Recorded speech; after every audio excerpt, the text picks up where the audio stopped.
जय हिंद दोस्तों, स्वागत है आपका अपने YouTube चैनल में। मैं जितेंद्र कुमार आप सब लोगों का स्वागत करता हूं। उम्मीद करता हूं दोस्तों अच्छे होंगे, स्वस्थ होंगे और नियमित रूप से अपनी पढ़ाई कर रहे होंगे। तो दोस्तों कुछ एक दोस्तों की डिमांड थी कि लोक देवता के ऊपर वीडियो बनाया जाए, तो दोस्तों आज मैंने लोक देवता के ऊपर वीडियो बनाया है। जो राजस्थान के लोक देवता हैं दोस्तों, उनके ऊपर वीडियो बनाया है। तो राजस्थान के लोक देवता के ऊपर दोस्तों 2 वीडियो आएंगे। ये पहला वीडियो है क्योंकि दोस्तों एक वीडियो में इनको कवर नहीं किया जा सकता। तो आप अगर ये दोनों वीडियो दोस्तों देख लेते हो तो उसके बाद लोक देवता से संबंधित अगर राजस्थान रिलेटेड किसी भी एग्जाम में आपसे क्वेश्चन पूछा जाता है, चाहे वो कांस्टेबल हो, रीट हो, सेकंड ग्रेड हो, फर्स्ट ग्रेड हो, वनपाल हो, वन रक्षक हो, तो निश्चित रूप से आपका क्वेश्चन बनेगा दोस्तों। तो इसी उद्देश्य को लेकर दोस्तों ये वीडियो बनाया गया ताकि आप जो भी क्वेश्चन आपसे पूछा जाता है स्पेशली आपके एग्जाम में, तो आप वो बना के आए, ठीक ठीक बना के आए। तो आइए दोस्तों इसको शुरू करते हैं और याद रखने का प्रयास करते हैं। वीडियो दोस्तों पसंद आता है तो थोड़ा इसको शेयर जरूर करें मेरे मोटिवेशन के लिए। एक लाइक का बटन दबाएं और कमेंट सेक्शन में कमेंट करना ना भूलें। तो आइए दोस्तों शुरू करते हैं राजस्थान के लोक देवता। तो अपन दोस्तों पढ़ने वाले राजस्थान के लोक देवता। अब लोक देवता दोस्तों एक्चुअल में होते क्या है? लोक देवता दोस्तों प्राचीन समय में किसी स्थान विशेष के ऊपर दोस्तों कोई राजा महाराजा या कोई संत किसी विशेष कारण से किसी विशेष परिस्थिति में दोस्तों फेमस हो जाते थे, तो उन्हीं को दोस्तों कहा जाता था लोक देवता। तो अब ये लोक देवता प्रमुख कौन कौन से रहे, उनसे संबंधित क्वेश्चन कंपटीशन एग्जाम में किस प्रकार से पूछे जाते हैं दोस्तों, इन सब बातों का यहाँ पे अपन डिस्कस करने वाले हैं। तो वैसे तो दोस्तों हर एक लोक देवता की अपनी एक कहानी रही है, तो अपन यहाँ पे कहानी पे न जाके इंपॉर्टेंट फैक्ट के ऊपर बात करेंगे जहां से क्वेश्चन बन के आते हैं। तो आइए दोस्तों शुरू करते हैं। पहला अपना लोक देवता है दोस्तों रामदेव जी। तो रामदेव जी जो लोक देवता है, तो रामदेव जी से संबंधित सभी बातें अपन देखते हैं दोस्तों। तो रामदेव जी का जन्म कब हुआ दोस्तों? तो जन्म को आप याद रखोगे उंडू काश्मीर में हुआ था दोस्तों रामदेव जी का जन्म। जो उंडू काश्मीर जो ये गांव है दोस्तों, कहाँ है? ये बाड़मेर जिले में स्थित है। तो रामदेव जी के जन्म को याद रखोगे उंडू काश्मीर बाड़मेर। अगला बिंदु, रामदेव जी को दोस्तों कुछ एक उपनामों से जाना जाता है। तो किन किन उपनामों से जाना जाता है? यहां से डायरेक्ट ऑब्जेक्टिव आपके बन के आएगा दोस्तों। पूछा जाएगा कि कृष्ण का अवतार किसे कहा जाता है? तो आप बताओगे रामदेव जी। रामसा पीर किसे कहा जाता है? तो आप बताओगे रामदेव जी। और रुणिचीरा धनी के नाम से किसे जाना जाता है? तो वो भी दोस्तों रामदेव जी को जाना जाता है। तो 3 उपनाम है, ध्यान रखना, कृष्ण का अवतार, रामसारा पीर और रुणिचीरा धनी। तो ये तीनों उपनाम किसके हैं? रामदेव जी के हैं। बढ़ते हैं दोस्तों इससे आगे।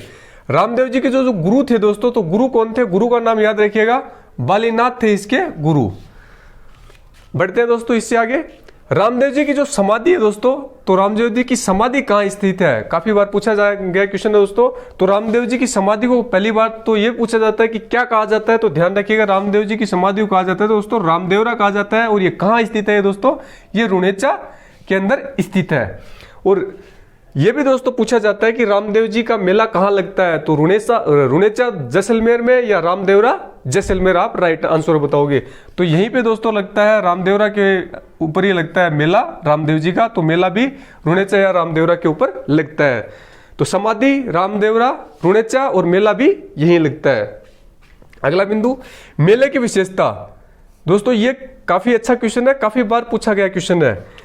तो आपसे पूछा जाएगा कि सांप्रदायिक सद्भावना वाला मेला है, तो आपको ऑप्शन दे देगा रामदेव जी का मेला, पाबू जी का मेला, हड़बू जी का मेला। तो ध्यान रखिएगा, जो रामदेव जी का मेला है दोस्तों, ये सांप्रदायिक सद्भावना वाला मेला है। ये इंपॉर्टेंट फैक्ट है, इसको याद रखना है। बढ़ते हैं इससे आगे। रामदेव जी के भक्त रामदेव जी को कपड़े व मिट्टी प्रतिकृति समर्पित करते हैं। तो इस बिंदु को आप याद रख सकते हो, ऑब्जेक्टिव रूप में बन के आ सकता है आपके सामने कि रामदेव जी के भक्त है वो रामदेव जी को कपड़े व मिट्टी के प्रतिकृति समर्पित करते हैं। कि रामदेव जी को क्या समर्पित करते हैं? तो कपड़े व मिट्टी की प्रतिकृति जो आकृति है वो समर्पित करते हैं। बढ़ते इससे आगे। मेघवाल भक्तों को कहा जाता है, रामदेव जी के दोस्तों जो मेघवाल जाति के जो भक्त हैं उनको क्या कहा जाता है? ये डायरेक्ट क्वेश्चन पूछा जाता है। तो नाम याद रखिएगा, रीखिया कहा जाता है दोस्तों। रामदेव जी के जो मेघवाल जाति के जो भक्त हैं उनको कहा जाता है रीखिया। अगला क्वेश्चन, नेजा रामदेव जी की पंचरंगी। नेजा को दोस्तों ध्यान रखना, ऑब्जेक्टिव के रूप में बन के आएगा आपको कि नेजा क्या है? तो नेजा क्या है, तो ध्यान रखना है रामदेव जी की पंचरंगी पताका, जो उसकी झंडा है रामदेव जी का, जो 5 रंग का जो झंडा है, जो पताका है, उसको कहा जाता है नेजा। ये क्वेश्चन पूछा गया क्वेश्चन दोस्तों कि रामदेव जी की पंचरंगी पताका को क्या कहा जाता है, नेजा, या फिर इस प्रकार से पूछा जाएगा नेजा क्या है, ऑप्शन में आपको डाल देगा। तो रामदेव जी की पंचरंगी पताका को कहा जाता है नेजा। बढ़ते इससे आगे, रुणेचा के बाबा रामदेव के अनुयायी किस पंथ से संबंधित है। तो ध्यान रखना दोस्तों, रुणेचा के बाबा रामदेव के जो अनुयायी हैं वो किस पंथ से संबंधित है। तो रुणेचा के अंदर दोस्तों जो भी अनुयायी है बाबा रामदेव की, वो कौन से पंथ या कौन से धर्म से संबंधित है, वो ध्यान रखना कामड़िया पंथ से संबंधित है। तो ये अच्छा क्वेश्चन है, पूछा गया क्वेश्चन है, काफी बार पूछा जाता है। तो रुणेचा में बाबा रामदेव के अनुयायी का पंथ क्या है, तो वो कामड़िया पंथ के अनुयायी हैं। अगला क्वेश्चन, कामड़िया पंथ की महिलाएं रामदेव जी की आराधना में कौन सा नृत्य करती हैं। ये भी दोस्तों अच्छा क्वेश्चन है कि कामड़िया जो पंथ है इसकी महिलाएं हैं दोस्तों, तो वो कौन सा नृत्य करती हैं दोस्तों रामदेव जी की आराधना में। रामदेव जी की जो पूजा आराधना होती है तो कौन सा नृत्य करती है, तो वो 13 ताली नृत्य करती है। ये भी दोस्तों वेरी वेरी इंपॉर्टेंट क्वेश्चन है, ये भी अच्छा क्वेश्चन है, तो इनको आप ध्यान रखिएगा।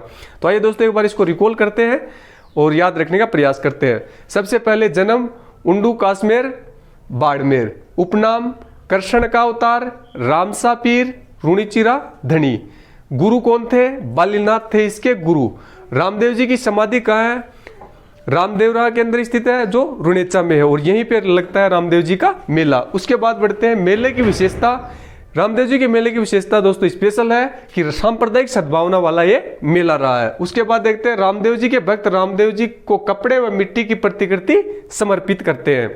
अगला, मेघवाल भक्त हैं दोस्तों जो रामदेव जी के, इनको क्या कहा जाता है, इनको कहा जाता है दोस्तों रीखिया। स्पेशली ध्यान रखिएगा, रीखिया कहा जाता है मेघवाल भक्तों को। अब आता है नेजा। नेजा क्या है दोस्तों, नेजा एक पताका है, 5 रंग का पताका है, और रामदेव की 5 रंग का जो झंडा है उसको नेजा कहा जाता है। और रुणेचा के अंदर दोस्तों बाबा रामदेव के जो अनुयायी हैं दोस्तों वो किस पंथ से संबंधित हैं, वो कामड़ पंथ से संबंधित हैं। और कामड़ पंथ की महिलाएं दोस्तों जो रामदेव जी की आराधना में कौन से गीत गाती हैं, तो कामड़ पंथ की महिलाएं दोस्तों रामदेव जी की आराधना में 13 ताली नृत्य करती है। गीत नहीं सॉरी दोस्तों, 13 कौन सा नृत्य करती है, तो 13 ताली नृत्य करती है। अब एक दो क्वेश्चन दोस्तों रामदेव जी से और देख लेते हैं।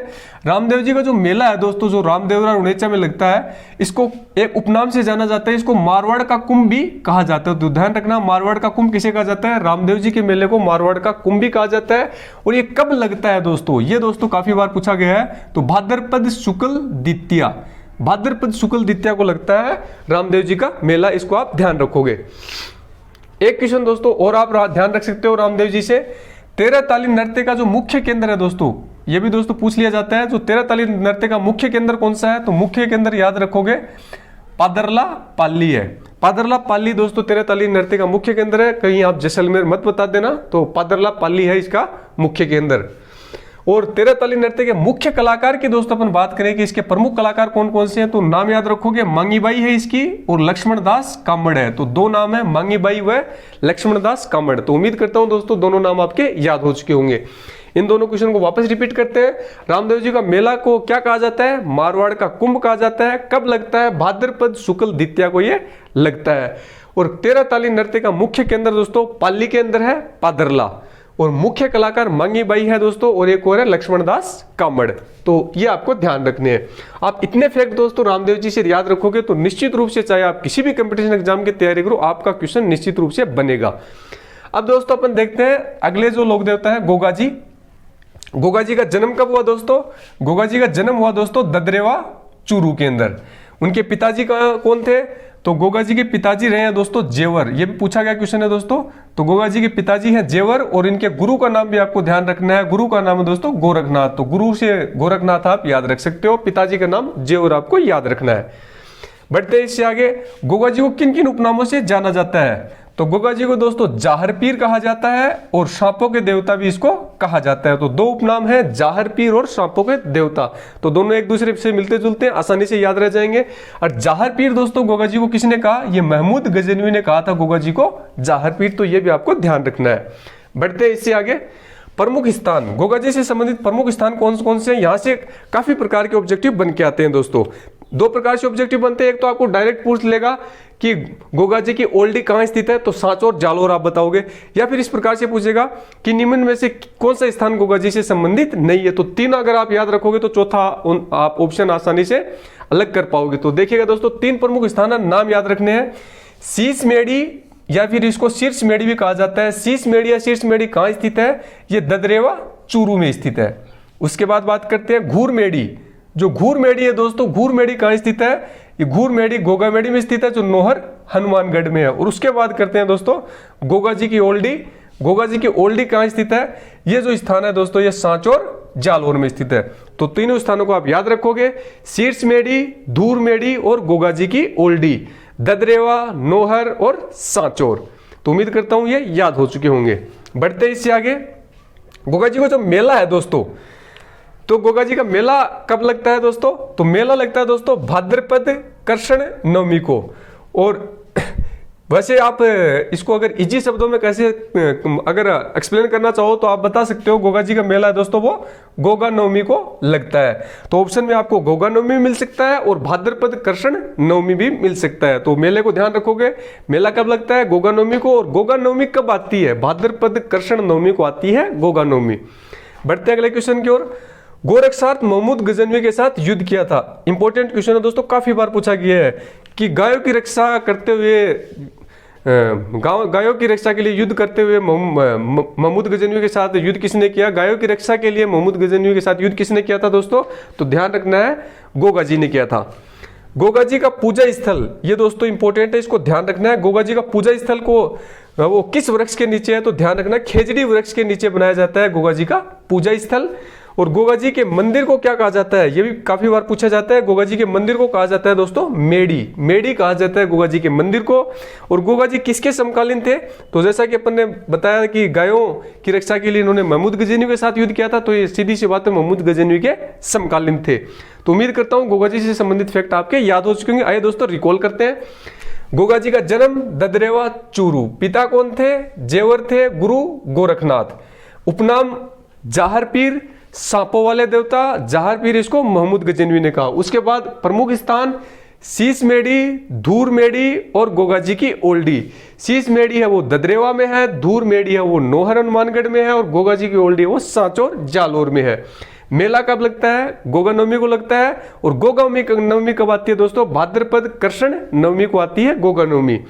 गोरक्षार्थ महमूद गजनवी के साथ युद्ध किया था गायों की रक्षा के लिए इसने, इसीलिए इसको महमूद गजनवी के समकालीन भी माना गया है। गोगा जी का जो पूजा स्थल है दोस्तों, इसको किस वृक्ष के नीचे बनाया जाता है, तो गोगा जी का पूजा स्थल खेजड़ी के वृक्ष के नीचे बनाया जाता है। और गोगा जी के मंदिर को क्या कहा जाता है, तो गोगा जी के मंदिर को कहा जाता है मेड़ी। और गोगा जी किसके समकालीन थे, तो ध्यान रखना गोगा जी दोस्तों है वो महमूद गजनवी के समकालीन थे। तो अगर इतने फैक्ट आप गोगा जी से याद रख पाते हो तो दोस्तों निश्चित रूप से आपका क्वेश्चन यहां से बनेगा, चाहे आप कोई भी कंपटीशन के एग्जाम की तैयारी करे हो। अब दोस्तों एक और लोक देवता है, इससे भी एक दो फैक्ट है, ज्यादा नहीं है, तो इसको भी देख लेते हैं। छोटा सा मैंने कॉर्नर में जगह थी इसलिए इसको लिख दिया है, बाकी बोर्ड के ऊपर जगह बची नहीं थी। तो एक और लोक देवता है दोस्तों तीसरे नंबर के अपने कल्ला जी। तो कल्ला जी के दोस्तों दो तीन ही ऑब्जेक्टिव यहां से पूछे जाते हैं, तो इनको याद करते हैं। कल्ला जी को दोस्तों शेषनाग का अवतार माना जाता है। तो डायरेक्ट आपसे पूछा जाएगा शेषनाग का अवतार किसे माना जाता है, तो कल्ला जी को। या फिर पूछा जाएगा कल्ला जी किसके अवतार है, तो शेषनाग के अवतार है। अगला क्वेश्चन क्या पूछा जाएगा, चार भुजाओं वाले लोक देवता के रूप में इसको जाना जाता है। तो ये दो क्वेश्चन ही दोस्तों पूछे जाते हैं कि शेषनाग का अवतार कल्ला राठौड़ या कल्ला जी, और चार भुजाओं वाले लोक देवता कल्ला जी को माना जाता है। क्यों कहा जाता है, क्योंकि दोस्तों इसमें इसको याद रखना, अकबर ने जब चित्तौड़ पे दोस्तों आक्रमण किया था, तब जयमल को कंधों पर बैठाकर युद्ध किया था कल्ला जी ने। तो दोस्तों जब जयमल को कंधों पे बैठा के कल्ला जी युद्ध कर रहे थे, तो दोस्तों कहा जाता है कि दो हाथ जयमल के थे, दो हाथ कल्ला जी के थे, तो चार हाथ उस समय दिखाई दे रहे थे युद्ध में, इसीलिए इसको कहा जाता है चार हाथों वाला लोक देवता। तो दोस्तों ये किस युद्ध में लड़े थे, जब चित्तौड़ का तीसरा साका हुआ था दोस्तों। चित्तौड़ का तीसरा साका हुआ था जब उदय सिंह के ऊपर अकबर ने अटैक किया था, तो उदय सिंह भागकर चला गया था। तब दोस्तों जयमल व फत्ता ने ये युद्ध का नेतृत्व संभाला था, और उस समय कल्ला राठौड़ ने उनका साथ दिया था। तो ये चीजें आपको पहले से ही ध्यान होंगी। तो यहां से दो बिंदु याद रखने हैं, शेषनाग के अवतार कल्ला राठौड़, चार भुजाओं वाले लोक देवता कल्ला राठौड़। तो ये क्यों कहा जाता है चार भुजाओं वाले लोक देवता, ये मैंने आपको बता दिया। तो उम्मीद करता हूं दोस्तों ये वीडियो आपको पसंद आएगा। पूरा वीडियो दोस्तों ध्यान से देखना। अगर वीडियो पसंद आता है तो थोड़ा दोस्तों इसको शेयर जरूर करें मेरे मोटिवेशन के लिए, और पढ़ते रहिएगा दोस्तों, आगे बढ़ते रहिएगा, आपको सफलता निश्चित रूप से मिलेगी। अगर आप एक सही दिशा में प्रयास करेंगे तो सफलता बहुत जल्द आपको मिलने वाली है। थैंक यू दोस्तों, पूरा वीडियो ध्यान से देखने के लिए। मिलते हैं नेक्स्ट वीडियो में, तब तक के लिए जय हिंद, जय भारत, वंदे मातरम।